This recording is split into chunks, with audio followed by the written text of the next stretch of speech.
Abooluganda Mukama yeebazibwe. Mbalamusiza nnyo mu linnya lya Mukama waffe Yesu Kristo. Amannya nze Enock Mayanja Kiyaga.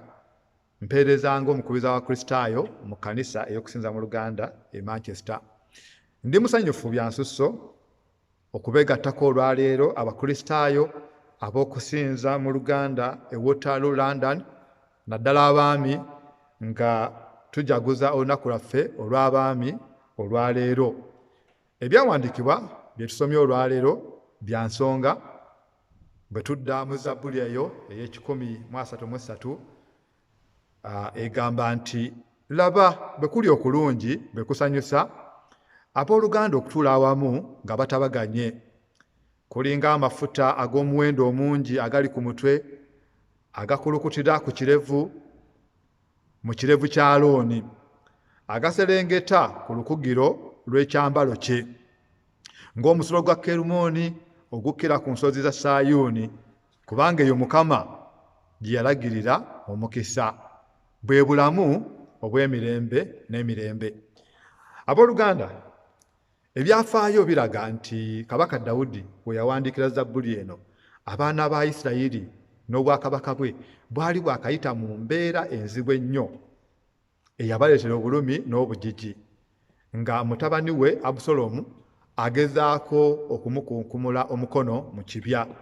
N'olwekyo waaliwo okulwanagana, waaliwo okuyombagana, waaliwo okuneneŋŋana, waaliwo okusojjagana, waaliwo emirerembe. Ate buli wabeerawo conflict ey'ekika ekyo, buli wabeerawo okulwanagana, wabeerawo economic distress, wabeerawo crisis. Embeera yali nzibu nnyo. Naye Kabaka Dawudi Katonda n'asobola okumubeera, n'abeera muvumu, n'asobola okukkakkanya obwegugungo buno, ate n'addamu buto n'abukala ku Namulondo. Era mu kiseera ekyo Abayisirayiri, abaana ba Isirayiri ne bongera okumukkiririzaamu, n'ayongera okuganja mu maaso gaabwe, nabo ne bongera okuganja maaso ge. N'olwekyo yagenda okuwandiika Zabbuli eno ng'amaze okuyita mu mbeera eno nga mukkakkamu. Njagala tuddeko emabega katono nga tetunnagenda mu mbeera eno eya lockdown. Obulamu bwe tubadde tuliidinga, gwe simanyi ali eyo obulamu bw'obadde oliidinga, n'ekyemmanyi obulamu bwa wano buli so hectic. Kya bulijjo wano omwami okuyisiŋŋanya omukyala ku mulyango. Omwami akola longodde, omukyala akola night shift. Handover za ku mulyango, oluusi muwanyisiganya mudduka. Ono agenda obudde tebumukwata, ono atuuse leeti, ebintu ebiringa ebyo. Ate bw'ogattako abaweereza mu community n'abaweereza mu kkanisa, ate n'ogattako embaga, n'ogattako okufiirwa, kwegamba obulamu nga buli so busy, availability nga nzibu nnyo nnyo nnyo, nga ne programu twazikola dda ez'omwaka guno, ez'omwaka ogujja, okutambula okukola ki, byonna byonna byonna. Naye embeera nejja omulundi gumu ne tubeera nga tulina okudda awaka, buli mbuzi ku nkondo yaayo, okudda awaka n'abantu bo. Era nno oba tewatereeza awaka ng'obadde awaka tolabirirawo, you are coming back face to face with it. Naye embeera eno n'etusobera, twalowooza byalinga ebyokusaaga byajjanga nti wiiki emu ndowooza ajja kuba biweddewo, wiiki ey'okubiri, ey'okusatu, ka tuli mu wiiki nga yakuna, tuli mu lockdown. Era nkakasa nti nakati mu kuwuliza samoni eno njogera nammwe nga musinzidde mu maka gammwe. Awo nno Dawudi wasinzira n'aggamba nti olabye bwe kuli okulungi bwe kusanyusa abooluganda okutuula awamu. Maama n'atuula ne taata, taata n'atuula n'abaana, abaana ne batuula ne kkojja, abaana ne batuula ne ssenga, abaana ne batuula na anti, abaana ne batuula ne jjajja, abazzukulu ne batuula wamu ne bajjajja. Olabe bwe kiri ekirungi, bwe kisanyusa abooluganda okutuula awamu. Olwali olunaku lw'abaami, abaami ffe tusinga okubeera nti tuva nnyo awaka, tubulawo nnyo awaka olw'obuvunaanyizibwa bwe tulina nga ba heads of families.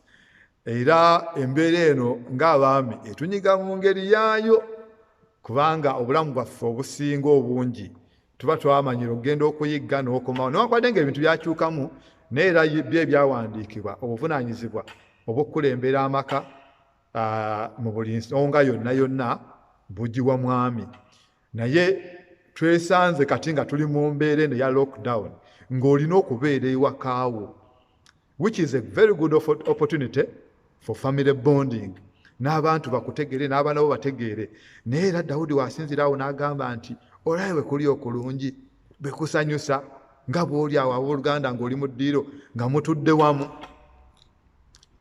N'ayongerako kubanga akimanyi bulungi nti embeera eno gye tulimu obulamu bwe twalimu bwali bize, bwalimu ebintu ebirala. Kati bw'omala okubeera nti osangiddwa mu mbeera eno wiiki emu wiiki bbiri, toyinza kugenda kola, toyinza kutambula, toyinza kugenda mu bbaala, toyinza kugenda ku pate, toyinza kugenda ku mbaga awaka.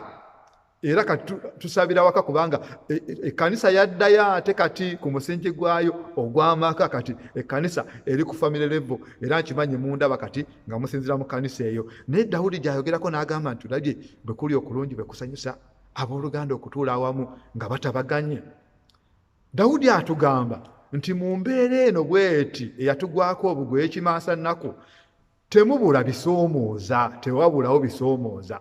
Naye agamba ne bwabeerawo okusoomooza okw'engeri etya, ne bwabeerawo kaluubirirwa, agamba nti okutabagana kubengawo, wabeerewo okutabagana mu mbeera yonna, wabeerewo okusonyiwagana, wabeerewo okusaasirigana, kubanga tuli baaluganda.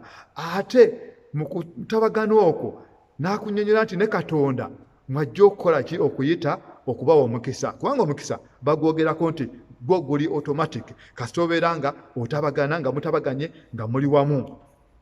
Ayongera n'agamba nti kiringa amafuta ag'omuwendo omungi agafukibwa ku mutwe ne gakulukuta ku kirevu kya Alooni. Amafuta gano ge boogerako abooluganda mafuta ga muwendo, amafuta is anointing oil.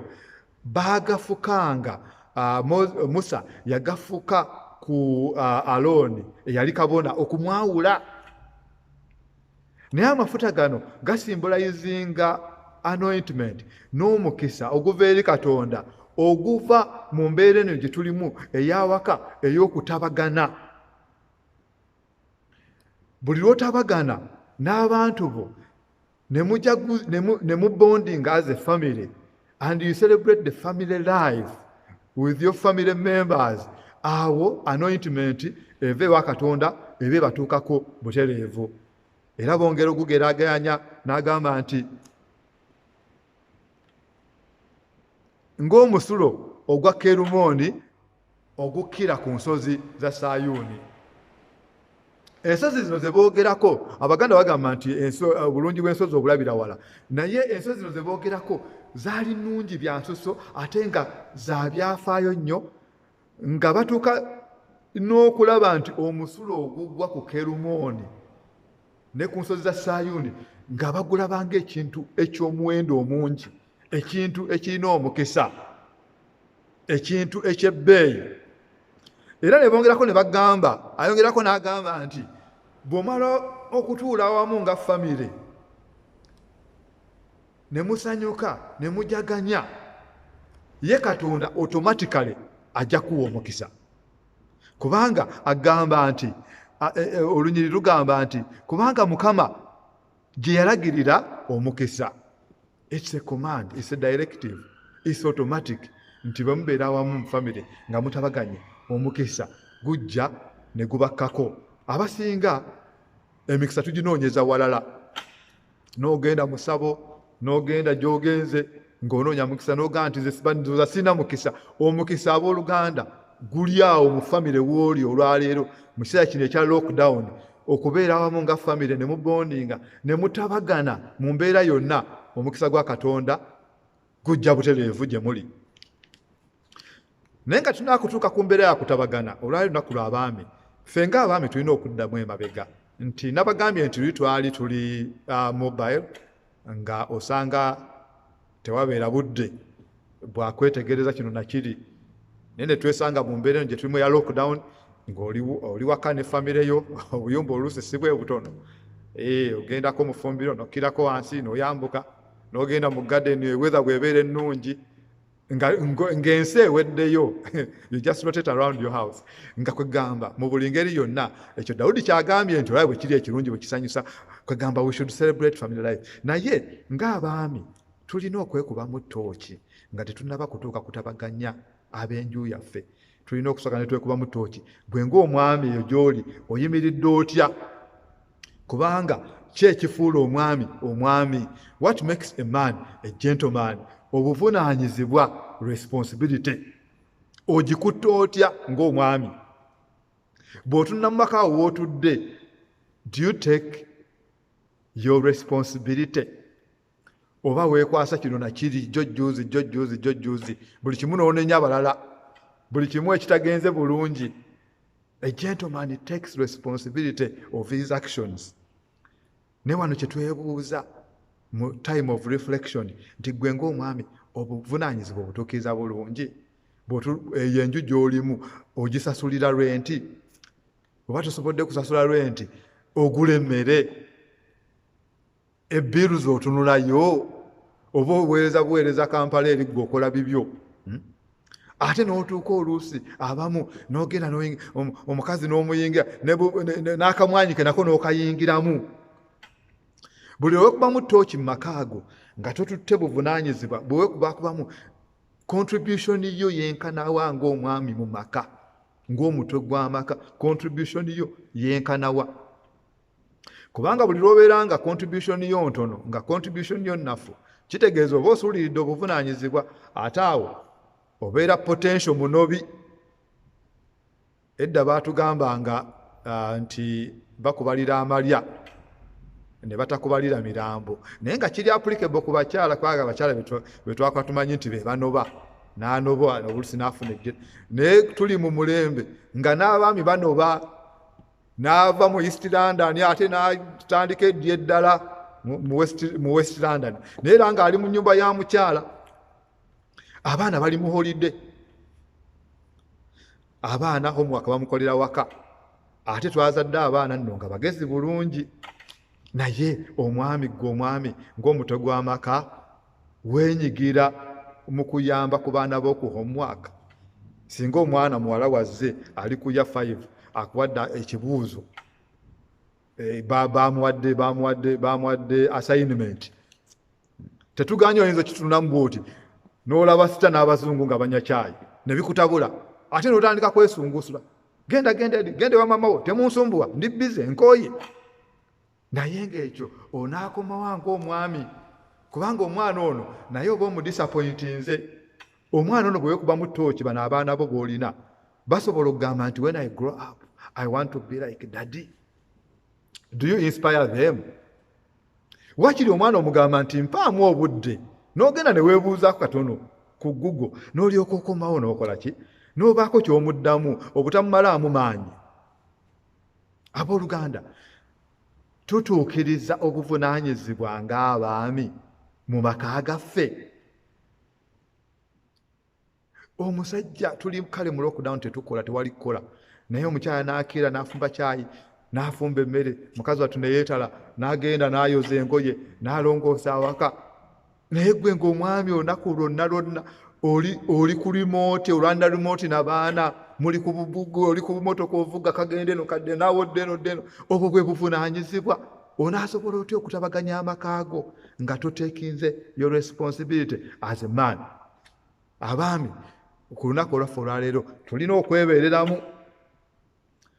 Ate nno twabadde tukyali awo ku gw'embuzi okwa Sentamu, amawulire agavaayo ne gategeeza nti ate endiga yakoze eki? Yalinnye enju. Banaye domestic violence ate akoze eki? Ataamye be baana baliwo. Nti lockdown eno bwe baggalawo ebyemizannyo, boxing rings ne kickboxing, ate byadda mu mayumba gaffe, mu byeyigirisiza ng'ekigotta entula, ebikondoomo, kyani kya maama, kyani kya taata, amasepiki mugabuuse, ebikopo byasiddwa. Poliisi egamba nti ne killings zennyini okuttiŋŋana wakati w'abafumbo, wakati w'abooluganda kususse mu biseera bino ebya lockdown olw'embeera eno gye tulimu.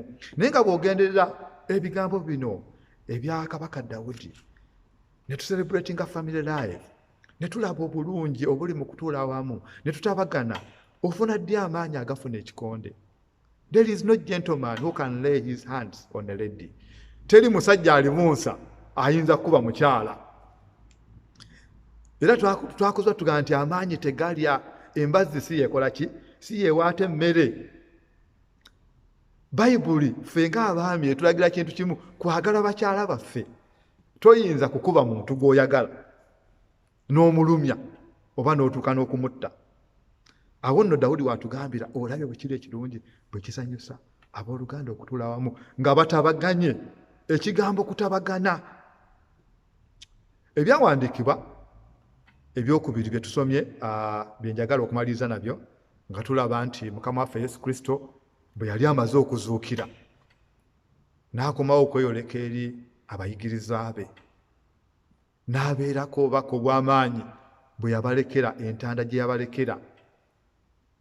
Ng'omwami ampuliriza olwaleero, singa otudde awo Mukama waffe Yesu Kristo n'ajja n'akugamba nti owange kiki ennyinza okukulekera essaawa eno, kiki olowoozaako, ki ekikuli ku mutwe? What are you going to do after lockdown? What are you looking forward to do? Olowooza ki? Olweraliikirira ki ekikweraliikiriza? Olowooza ku kalinaaye yaziŋŋamye? Olowooza ku mirimu gyo abadde self employed? Abamu waliwo bye bayita ba ZZ, zenkolawo zendya. Abo ate bambi beeraliikira mmere ey'okulya, kiki ekinaddako? Abamu bambi emirimu gyabwe gyabafudde, tebamanyi gye badda. Bintu ki ebikuli ku mutwe? Walowoozezza nti Mukama waffe bwe yalize yalibadde atunuulira ensonga ezo ze tulowooza nti enkulu nnyo, ze zitusuza nga tukukunadde nga lumonde mu kikata. Ne mwana wattu weewuunye, ye Mukama waffe Yesu Kristo bwe yalabikira abayigiriza abo, bwe yabeeyoleka, yabagamba nti emirembe, nga bwe tusomye, emirembe gibe mu mmwe. Yabalekera mirembe. Abooluganda, emirembe kikulu nnyo mu maka gaffe. Emirembe kikulu nnyo nga tuli mu mbeera eno eya lockdown. Era nga bwe mbagambye Dawudi nga bw'agamba nti nga mumaze okubeera awamu ng'abooluganda, nga mutabaganye, nga mumaze okufuna n'omukisa gwa Katonda, mbaagaliza eyo yonna gye muli okweyagalira mirembe egyo Mukama waffe Yesu Kristo gye yatulekera. Mukama abeere nammwe. Amiina.